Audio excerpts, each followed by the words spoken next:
Question है 20%, 10% और 25% की क्रमिक छूट किस एकल छूट के बराबर है। इसको हम समझते हैं, क्वेश्चन बोल कर रहा है पहले।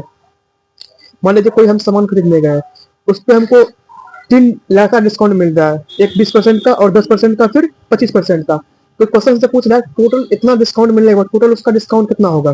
ठीक है, मतलब 20%, 10% और 25% का छूट मिलने के बाद टोटल जो छूट होगा वो कितना हमको मिल रहा है किसी सामान पे। ठीक है, इसको हम सॉल्व करते हैं। मान लीजिए कोई सामान है, ठीक है, कोई सामान ए है, उसका वैल्यू अभी मान लीजिए 100 है। कितना वैल्यू है, मतलब उसका रेट क्या है, 100 है। 100 रुपये का कोई सामान है, उससे पहले वो कितना परसेंट का छूट मिला है, 20% का छूट मिला है। यानी 100, कोई भी सामान 100 है उसको 20% का छूट मिला है। अब देखिए 20% का छूट मिलेगा 100 पे, तो कितना बच जाएगा हमारे पास, 80 बचेगा। क्या बचेगा, 80।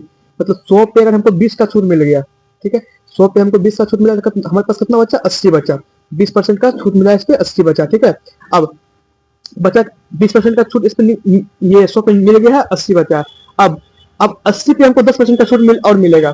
हमको 80 पे अब 10% का और छूट मिलेगा। अब देखिए 80 का हम 10% निकालेंगे, ये हमारे पास निकलेगा 8। अब देखिए 20% हो गया इसका, नहीं 100 का 20% हो गया, 100 का 20% 20 हो गया, 100 का 20% हो गया 20। अब 80 का हमको 10% निकालना है, 80 का 10% निकालना है। 80 का 10% होता है 8। कितना होता है, 8। 80 का 10% होता है 8। अब बताइए 80 में से 8 निकल गया, अब कितना बचा है, तो 72। 72 बचा है। 100 पहले थे हमारे पास, कोई सामान 100 रुपया का है, उस पर हमको 20% डिस्काउंट मिला, बचा कितना, 80 रुपया। 20% के डिस्काउंट के बाद 80 रुपया, 80 रुपये का वो सामान हो गया। फिर 80 रुपये का सामान पे फिर 10% का डिस्काउंट मिलेगा, है 10% का डिस्काउंट मिलेगा। अब देखिए जब इस पर 10% का डिस्काउंट मिलेगा तो वो सामान हो जाएगा 72 रुपये का। ठीक है, डिस्काउंट कितना का मिला है, अब देखिए 80 पे जब हमको 10% का डिस्काउंट मिला है, यानी कि 8 रुपये में कोई सामान 80 रुपये का है, तुमको उस पर 8 रुपये का डिस्काउंट मिला है, यानी कि वो सामान हमको 72 रुपये में खरीदना पड़ेगा। ठीक है, अब फिर हमको 72 पे 25% का डिस्काउंट मिलेगा, 72 पे जो हमको 25% का डिस्काउंट मिलेगा। ठीक है, ये 72 है, इस पे हमको 25% का और डिस्काउंट मिलेगा। ये हमारा लगभग होगा 56 के आसपास आएगा ये। ठीक है, तो डिस्काउंट हमको कितना मिला यहाँ पे, 18 रुपये का हमको डिस्काउंट मिलेगा। इसको सॉल्व कर लेते हैं एक बार। देखिए यहाँ पे 72 है, इससे हमको 25% का डिस्काउंट मिलेगा, 25 परसेंट का डिस्काउंट मिला, परसेंट को यहाँ से हटाएंगे, नीचे आ जाएगा 100। ठीक है, अब 25 से 100 कट गया 4 बार में, 4 से ये कट गया 18 बार में। कितना का डिस्काउंट मिला हमको, यानी 72 पे हमको 25% का डिस्काउंट मिला, यानी कि 18 रुपये हमको डिस्काउंट मिला 72 रुपये पे। और सामान 72 रुपये का है, तो उस पर हमको 18 रुपये का डिस्काउंट मिल गया। ठीक है, ये सामान कितना का हो गया यहाँ पे,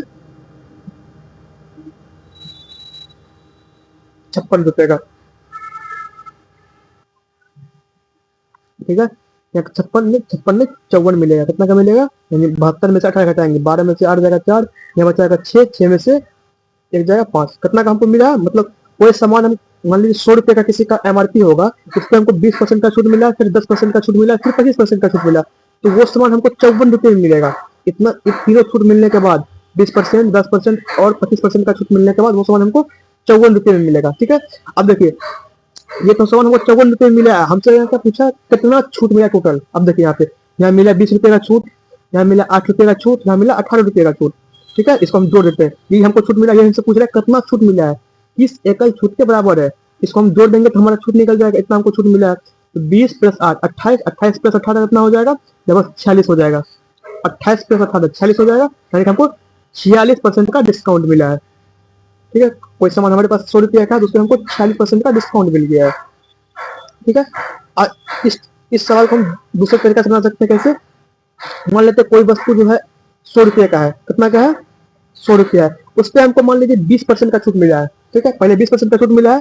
ठीक है, अब मतलब 20% का हमको अगर छूट मिल रहा है, तो वो सामान कितने का मिलेगा, हमको 80% का मिलेगा। वही सामान को मान लीजिए 20% का छूट मिला, वो सामान कितने का होगा, 80 मान लीजिए 100 पे हमको 20% का छूट मिल गया, तो वो सामान कितने का हो जाएगा, 80 रुपये का सामान हो जाएगा, यानी 80%। ठीक है, फिर उसी सामान पे हमको 10% का भी छूट मिला है। ठीक है, तो 10 मतलब 100 में से हमको 10 घटा देना है, कितना बचेगा, 90 बचेगा, 90/100। इस टाइप से फिर उसी सामान में फिर 25% का वो छूट मिला है। ठीक है, 25% का छूट मिला, यानी कि 100 में से 25 घटाना है, बच गया यहाँ पे 75। अब परसेंट होता, परसेंट को हटाएंगे तो यहाँ 100 आ जाएगा नीचे में, इसलिए 100 लिखे हैं, ठीक है। अब देखिए यहाँ पे 100 से 100 खत्म, 00 से 00 खत्म, ठीक है। 25 से 75 कटेगा 3 बार में, 25 से 4 कटेगा, 25 से 100 कटेगा 4 बार में, ठीक है। फिर यहाँ इस 4 से ये 8 कट जाएगा 2 बार में। कितना आ गया हमारे पास, 2 गुना 9 गुना 3, 2 गुना 9 गुना 3, 9 गुना दे ये 2 गुना 9 18, 18 तिया 54। ये जो हमको 100 रुपए का सामान हमको 54 रुपए में मिलेगा, तो हमको डिस्काउंट कितना मिला, 100 रुपए का सामान हमको 54 रुपए में मिला, तो हमको डिस्काउंट कितना मिला, 100 में से 54 घटा देते हैं, हमको मेरे पास डिस्काउंट आ जाएगा, यानी कि 46% का हमको डिस्काउंट मिला है। ये हमारा आंसर। दो दो ये दोनों टाइप से इसको हम सॉल्व कर सकते हैं।